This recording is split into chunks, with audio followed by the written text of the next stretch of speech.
Hey YouTube, what's going on? This is your Comic Center, and yes, this is another top 10 list. This one is gonna be my top 10 Marvel Omnibus, so stay with me. So I want to start off this top 10 list with a book that you might not expect, but maybe you expect anything on this video. But I can tell you one thing, not all books are gonna be Amazing Spider-Man books. Not all of them. So let's start off with the first book, and none of these books are gonna be in a this is my top 10, or this is my number 10, this is my number 8, this is my number 5. They're all equal, because if I were to go down that road, you would have to wait forever for these videos to come out, or you'll see a new video each and every week, because your opinion changes with time. First book, this is Planet Hulk.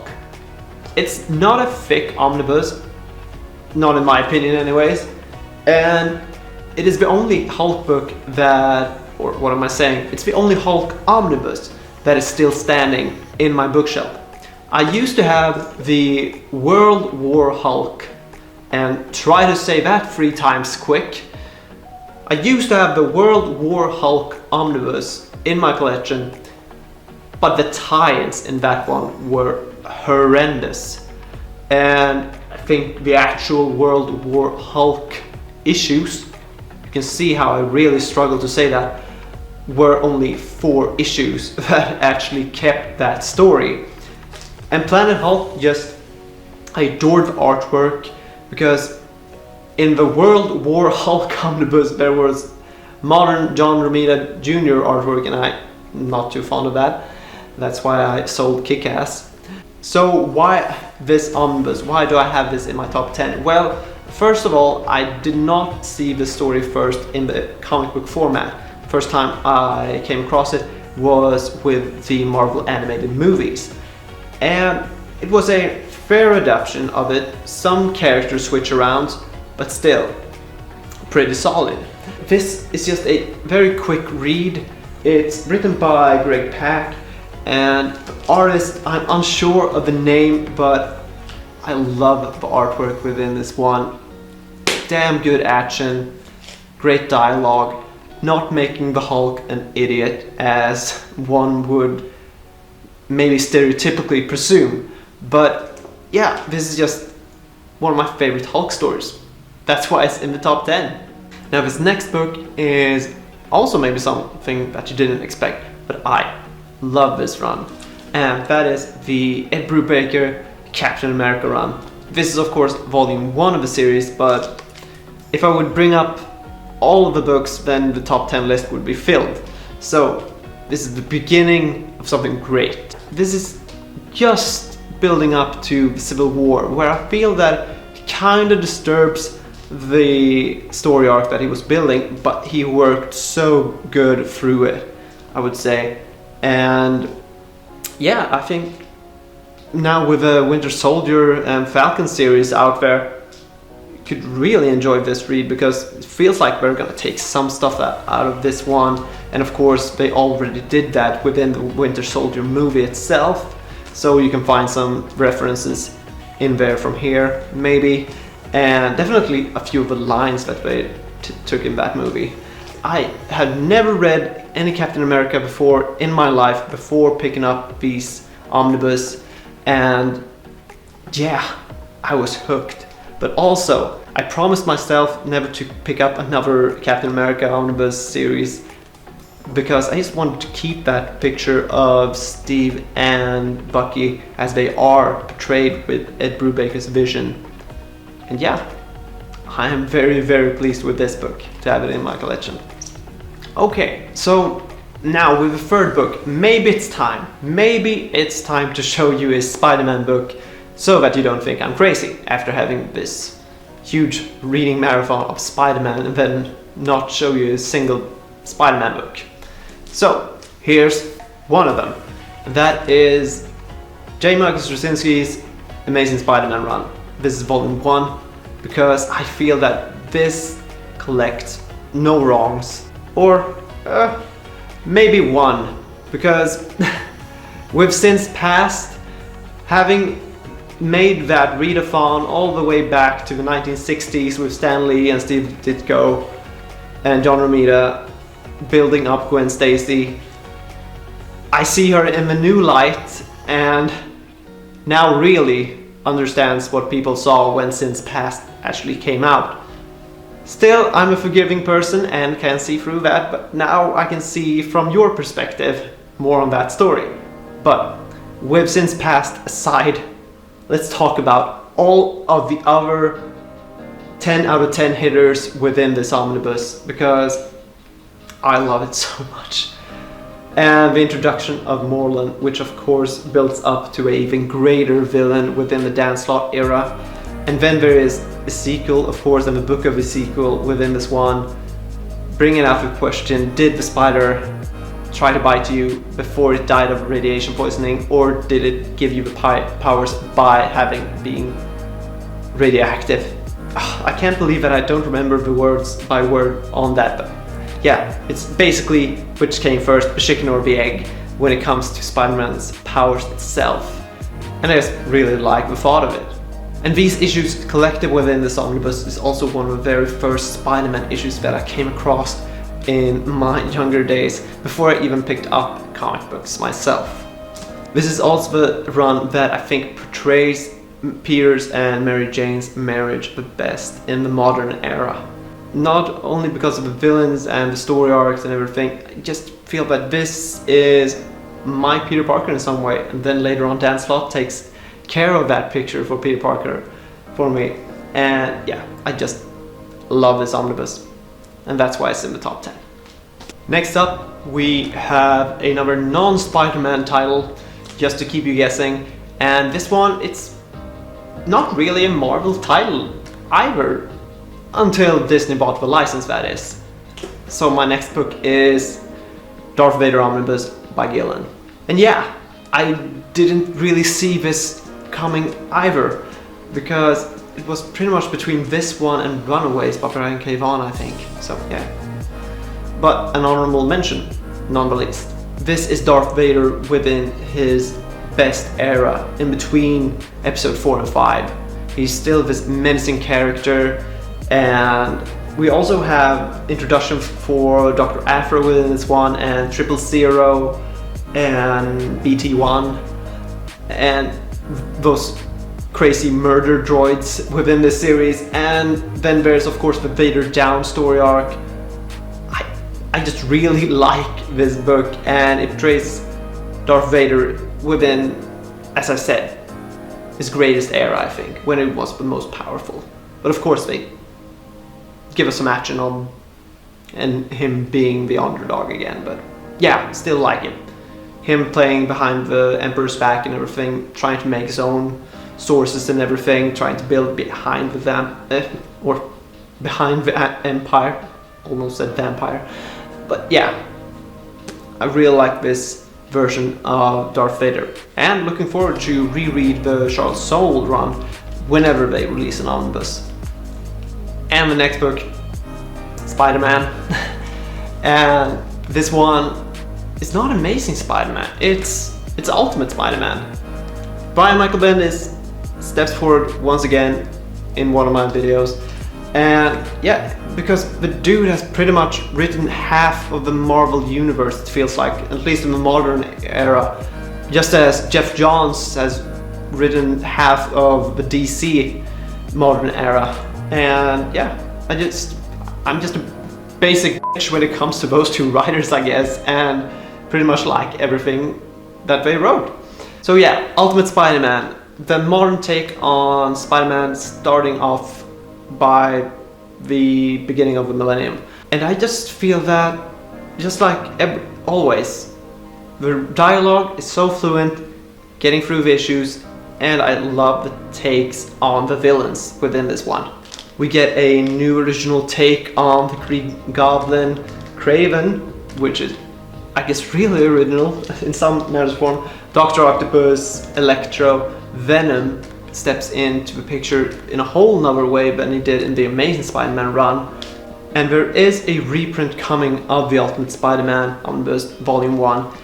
And I'm gonna do what I can do, and that is to buy that new edition so that we'll one day see a volume 2 and a volume 3.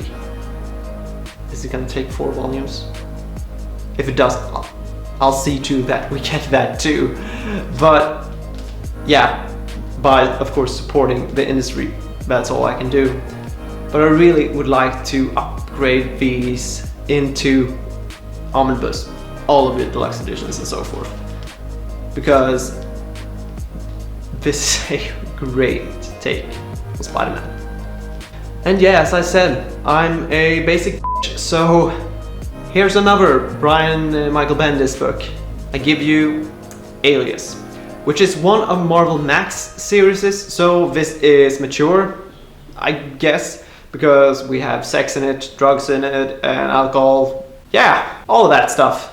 So in the story we follow Jessica Jones, which is now a former superhero, now going private detective, and we follow around her on her case, trying to help people. One note I should mention, there are a lot of pages that seems similar, because basically each and every time she gets a new client, we have the same type of paneling and dialogue when it comes to them explaining the situation and why they want to hire her. That is like my only nitpick on this one, because I like the artwork. It's dark and grungy and really fits the character. It feels dirty at some points. It feels like the Alex Maleev Daredevil at some points, much like that. We get appearances of Luke Cage within this one, and of course Purple Man. It all builds up to him in some sort of way, and her backstory with him. I just like this. This humanizes Jessica in a great manner of form, trying to step out from her history with Kilgrave, the Purple Man. And yeah, it's also one of the Netflix series that I really did like. I would say Daredevil, Punisher, then Jessica Jones. Top 3 Netflix Marvel series. And then we are back again. Spider-Man. And this one still in the Ultimate Spider-Man universe, because this is Miles Morales' beginning. So we have a new Spider-Man within the Ultimate Universe, and ever since he stepped in, I've been looking forward to reading his run. And this is the new edition. We had a very, very difficult print of the first printing of this one, where the pages basically fell off out of the hardcover itself. This one, nice and holy.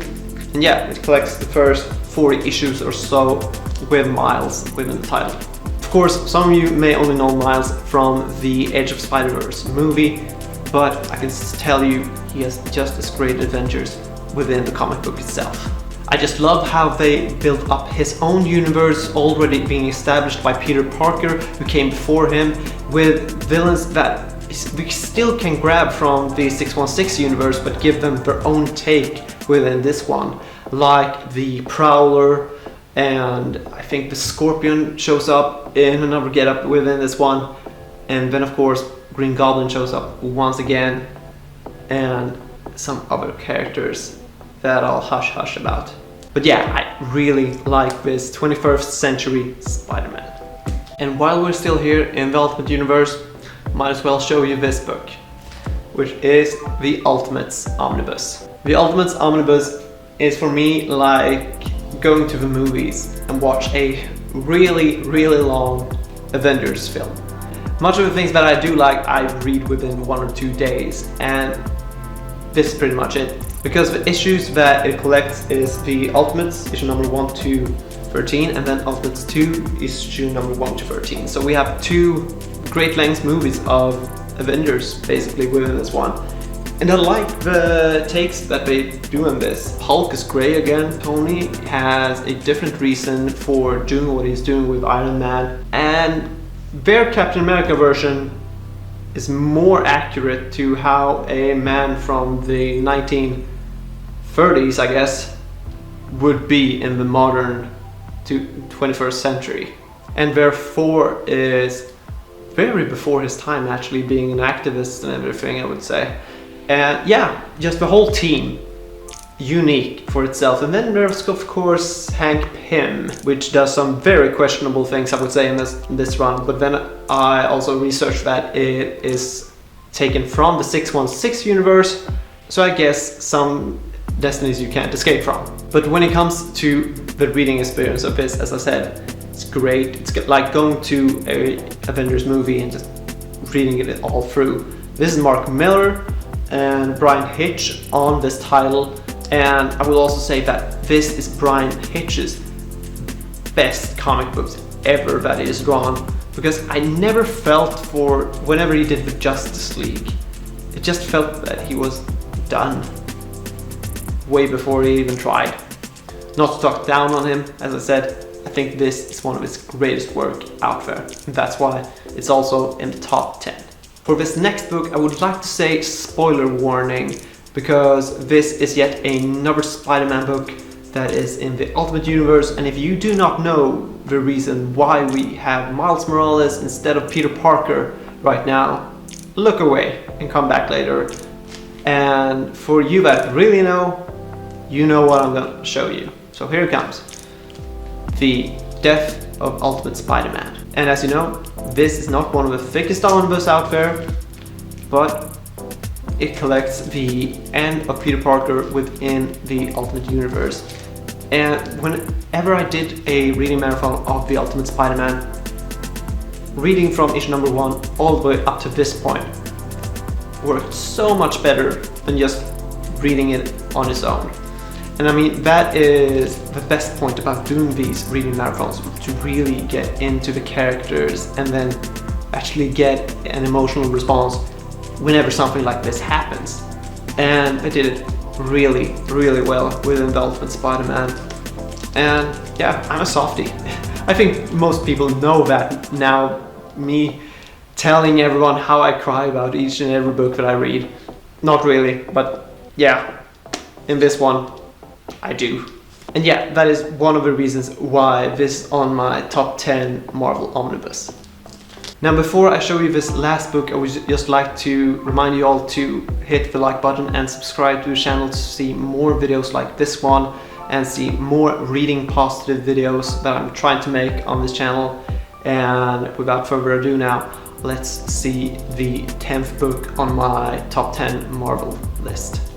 And yeah, it feels like calling out for Beetlejuice now once again, because here we have yet another Brian Michael Bendis book.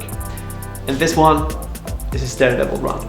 Brian Michael Bendis' Daredevil is what got me into this character. Never ever did I believe that I would like the Red Devil himself, because I only seen him portrayed within the Spider-Man animated series back in the 90s, and of course, yeah, he was cool, but then we got the Ben Affleck movie, which was, yeah. So I never really got an interest into digging into Daredevil, but now when a friend sold me his 9 paperbacks that made up for Brian Michael Bendis run, I read them through within just days, and I was so blessed. And I was trying to find these hardcover editions, and they were so overpriced and out of print, so it was crazy. This is of course one of the reprints that they made. I'm so glad and grateful to have them in my collection today, because this is truly one of the greatest runs with Brian Michael Bendis and Daredevil.